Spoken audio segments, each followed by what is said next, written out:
നവരാത്രി മഹോത്സവവുമായി ബന്ധപ്പെട്ട് ഏറെ പ്രാധാന്യമുള്ള രണ്ടാമത്തെ ക്ഷേത്രമാണ് ആര്യശാല ദേവീക്ഷേത്രം. ഈ ക്ഷേത്രത്തിലാണ് തക്കല കുമാരകോവിലിലെ കുമാരസ്വാമിയെയും വെള്ളിക്കുതിരയെയും പ്രതിഷ്ഠിക്കുന്നത്.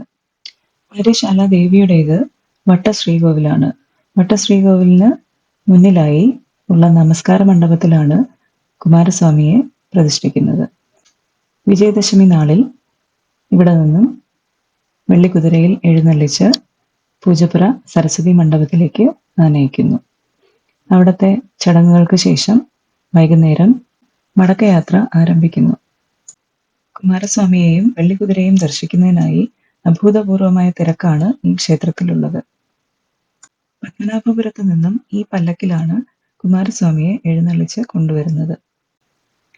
പത്മനാഭന്റെ മണ്ണിലെത്തിയതിനു ശേഷം വെള്ളിക്കുതിരയുടെ പുറത്ത് എഴുന്നള്ളിച്ച് ഈ ക്ഷേത്രത്തിലേക്ക് എത്തിക്കുന്നു.